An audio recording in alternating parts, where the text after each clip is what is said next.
Hello दोस्तों, welcome in study ji के YouTube channel में।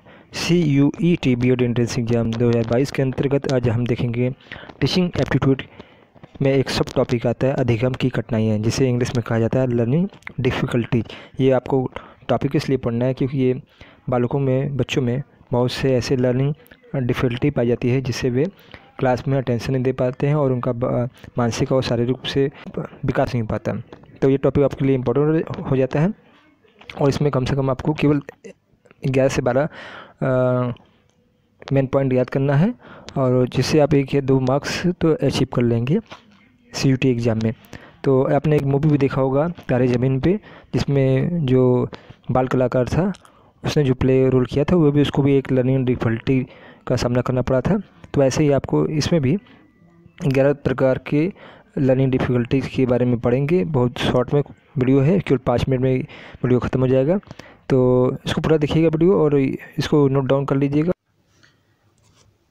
अधिगम की कठिनाइयाँ लर्निंग डिफ़िकल्टीज में पहला जो कठिनाई है उसका नाम है डिस्ग्राफिया। तो डिस्ग्राफिया जो होती है वह लेखन संबंधी समस्या होती है। जब बालक में राइटिंग से संबंधित कोई समस्या उत्पन्न होती है तो उसे कहा जाता है डिस्ग्राफिया।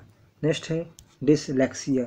डिसलेक्सिया में क्या होता है कि बालक पठन या वाचन या रीडिंग से संबंधित उसमें समस्या या विकार उत्पन्न हो जाता है तो उसे कहा जाता है डिसलेक्सिया। अगला है डिसकैल्कुलिया। तो जो डिसकैल्कुलिया होता है उसमें बालक गणना संबंधी समस्या उत्पन्न हो जाती है। मतलब इसमें ये होता है कि वे कैलकुलेशन संबंधित समस्या उसमें हो जाती है। तो इसको याद करने का तरीका है कि गणना जो होती है वो किस में होता है, कैलकुलेशन। तो कैलकुलेशन हम लोग किसका करते हैं, किसी नंबर का करते हैं। तो ये नंबर क्या होता है, गणना। तो ये आपका रिलेट कर सकते हैं कि कैलकुलेशन और गणना से रिलेट कर सकते हैं। तो जब आप देखें डिसकैल्कुलिया तो समझ आइए कि गणना संबंधी समस्या है। डिस्पैक्सिया। डिस्पैक्सिया में क्या होता है, जो ऊपर आपके 3 जो संबंधित समस्या थी, लेखन संबंधी, पठन संबंधी और गणना संबंधी, ये तीनों इसमें शामिल होते हैं। जैसे लेखन, पठन, गणना और प्लस इसमें आपका बोलने संबंधी समस्या इसमें शामिल हो जाती है। तो डिस्पैक्सिया में क्या होता है कि लेखन, पठन और गणना और बोलने से संबंधित समस्याओं का सामना करना पड़ता है एक बालक को। तो आप जो ऊपर से देख रहे हैं 4 जो समस्याएं हैं, ये अधिकतर ही पेपर में परीक्षा में पूछा जाता है। इसके अलावा भी अन्य समस्याएं हैं लर्निंग से संबंधित, वे भी देख लेते हैं। एक है डिस्थीमिया। तो डिस्थीमिया में क्या होता है कि इसमें गंभीर तनाव की समस्या उत्पन्न हो जाती है, बालक में अत्यधिक तनाव लेने लगता है, तो इसको कहा जाता है डिस्थीमिया। नेक्स्ट है कि डिस्मोर्फिया। डिस्मोर्फिया क्या होता है, इसमें बालक अपने आप को दूसरों की तुलना में अधिक सुंदर, लंबा और ताकतवर समझने लगता है, तो इसे कहा जाता है डिस्मोर्फिया। अगला है नेक्स्ट है अफजेय। अफजेय में क्या होता है कि बालक में भाषण संप्रेषण में कठिनाई उत्पन्न होने लगती है, कम्युनिकेशन नहीं कर पाता ठीक ढंग से, तो उसे कहा जाता है अफजेय। अब ये डिस्फेजिया क्या होता है। डिस्फेजिया क्या होता है, जब अफजेय जैसे विकार का कारण शारीरिक अक्षमता या रोग के कारण होता है, तो उसे कहा जाता है डिस्फेजिया। तो आप देख रहे हैं कि जब अफजेय किसी शारीरिक अक्षमता या रोग के कारण होता है तो उसे कहा जाता है डिस्फेजिया। नेक्स्ट है आपका प्रोजेरिया। प्रोजेरिया में क्या होता है, इसमें बालक कम आयु में वृद्धावस्था के लक्षण दिखाई देते हैं। जैसे एक आप मूवी आई थी जिसमें अमिताभ बच्चन ने बालक का रोल किया था, लेकिन उनका जो शारीरिक गठन था वे वृद्धावस्था से संबंधित था। तो ये इस प्रकार के लक्षण क्या होता है, बालक जो कम आयु का होता है लेकिन उसमें जो लक्षण दिखाई देते हैं वे वृद्धावस्था के लक्षण दिखाई देते हैं, तो उसे कहा जाता है प्रोजेरिया। इससे भी उसमें अधिगम या लर्निंग से संबंधित समस्या उत्पन्न हो जाती है। फिर नेक्स्ट है डिस्मेंशिया। डिस्मेंशिया में क्या होता है कि बालक तर्क नहीं कर पाता है, उसके स्मरण शक्ति, मेमोरी पावर कमज़ोर होती है।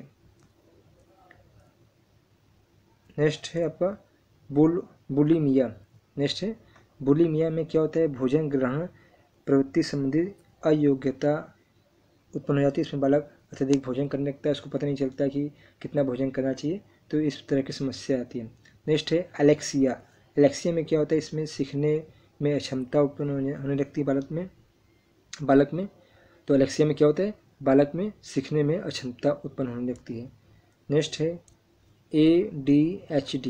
ADHD ये एक तरह का विकार होता है। इसमें क्या होता है, बालक में अवधान यानी अटेंशन या ध्यान संबंधी समस्या उत्पन्न होने लगती है, तो इसे कहा जाता है ADHD। नेक्स्ट है आपका प्रोजेरिया। प्रोजेरिया में क्या होता है, इसमें बालक कम आयु में वृद्धावस्था के लक्षण दिखाई देते हैं। जैसे एक आप मूवी आई थी जिसमें अमिताभ बच्चन ने बालक का रोल किया था, लेकिन उनका जो शारीरिक गठन था वे वृद्धावस्था से संबंधित था। तो ये इस प्रकार के लक्षण क्या होता है, बालक जो कम आयु का होता है लेकिन उसमें जो लक्षण दिखाई देते हैं वे वृद्धावस्था के लक्षण दिखाई देते हैं, तो उसे कहा जाता है प्रोजेरिया। इससे भी उसमें अधिगम या लर्निंग से संबंधित समस्या उत्पन्न हो जाती है। फिर नेक्स्ट है डिसमेंशिया। डिसमेंशिया में क्या होता है कि बालक तर्क नहीं कर पाता है, उसके स्मरण शक्ति मेमोरी पावर कमज़ोर होती है। नेक्स्ट है आपका बुलिमिया।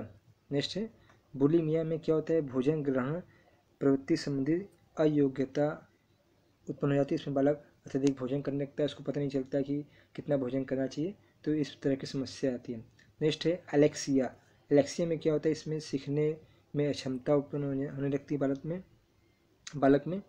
तो एलेक्सिया में क्या होता है, बालक में सीखने में अक्षमता उत्पन्न होने लगती है। नेक्स्ट है ADHD। ADHD ये एक तरह का विकार होता है। इसमें क्या होता है, बालक में अवधान यानी अटेंशन या ध्यान संबंधी समस्या उत्पन्न होने लगती है। तो अब हम लर्निंग डिफ़िकल्टी से संबंधित जो महत्वपूर्ण क्वेश्चन है उसको देख लेते हैं।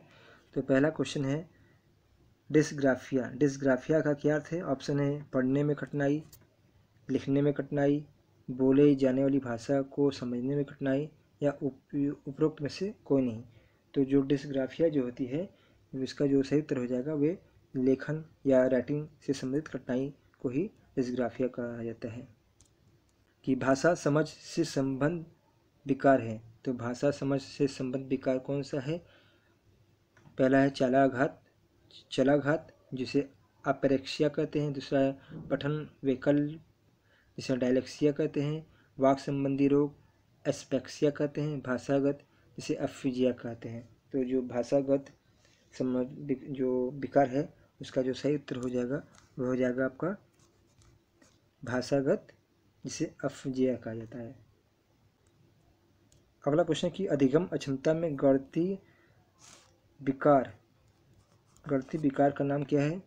ऑप्शन है डिस्पैक्सिया, डिसलेक्सिया या डिस्फेजिया या इनमें से कोई नहीं। तो जो डिस्पैक्सिया होता है उसका जो रिलेशन होता है वे होता है लेखन, पठन, गणना और बोलने से संबंधित कठिनाई। तो ये ऑप्शन तो इसका राइट होगा नहीं। डिसलेक्सिया में क्या होता है? डिसलेक्सिया में ये पठन या वाचन संबंधी समस्या होता है, ये भी नहीं होगा। जो डिस्फेजिया होता है ये अफेजिया जब किसी शारीरिक अक्षमता या रोग के कारण होता है तो उसे डिस्फेजिया कहा जाता है, तो ये भी नहीं होगा। जबकि गणती विकार का तो इसका सही उत्तर होगा इनमें से कोई नहीं। और गणती विकार का जो अक्षमता होता है उसका नाम होता है डिसकैलकुलिया। क्या नाम होता है? डिसकैलकुलिया। नेक्स्ट क्वेश्चन है कि डिसलेक्सिया का एक रूप है, तो डिसलेक्सिया किसका रूप है? मानसिक मंदता का, ऑटिज्म स्वाधीनता का, अधिगम नियोक्ता का या उपयुक्त में से कोई नहीं। तो जितने प्रकार के आपने अभी पढ़ा है अधिगम संधि विकार, तो ये सब किसके अंतर्गत आते हैं? वे सब आते हैं अधिगम नियोक्ता, मतलब अधिगम विकार से संबंधित होता है। तो इसका सही उत्तर हो जाएगा अधिगम नियोक्ता या विकार। तो ये डिसलेक्सिया जो है ये अधिगम नियोक्ता का ही एक रूप है। नेक्स्ट क्वेश्चन है कि अधिगम के अक्षमता के क्या कारण हैं? ऑप्शन है आनुवांशिक कारण, दूसरा है जैविक एवं पर्यावरणीय कारक, या ऑप्शन 3 ए या बी दोनों, या डी उपयुक्त में से कोई नहीं। तो जो अधिगम की अक्षमता जो होती है या विकार जो होता है इसमें दो कारण महत्वपूर्ण होते हैं। पहला है आनुवांशिक कारण, दूसरा है जैविक और पर्यावरणीय कारक। तो इसका सही उत्तर हो जाएगा ऑप्शन 3 ए और बी दोनों। नेक्स्ट क्वेश्चन है ADHD का अर्थ क्या है? तो अभी आपने पढ़ा, तो ADHD का क्या अर्थ है? तो इसका जो अर्थ होगा इसका ऑप्शन है वाचिक कठिनाई वाले बालक, स्वर दुर्बलता वाले बालक, या ध्यान विकार वाले बालक, या दृष्टिहीन वाले बालक। तो जो इसका सही उत्तर हो जाएगा वह ध्यान विकार वाले बालक जो होते हैं वे ADHD प्रकार के विकार होते हैं। नेक्स्ट क्वेश्चन है कि स्वर बाधित बच्चे प्रदर्शन करते हैं। तो स्वर बाधित मतलब जो बच्चे गूंगे या डम होते हैं उन्हें को कहा जाता है स्वर बाधित बच्चे। तो एक प्रदर्शन करते हैं, कैसा प्रदर्शन करते हैं? भाषा संचार में बाधाएं, चारों ओर जाने में बाधाएं, व्यक्तियों को स्व देखभाल कौशल में बाधाएं या स्पर्श कौशल में बाधाएं। तो ये तो स्पर्श कौशल में इनकी बाधाएं नहीं होती, ये तो अंध जो ब्लाइंड बालक होते हैं उसमें होती हैं। चारों ओर जाने में बाधाएं ये नहीं होती इनकी समस्या है। व्यक्ति को स्व देखभाल कौशल में बाधाएं ये भी इनके में नहीं होती, जबकि उनके में भाषा द्वारा संचार में बाधाएं ये स्वर बाधित बच्चों से संबंधित होती है। तो इसका सही उत्तर हो जाएगा भाषा द्वारा संचार में बाधाएं।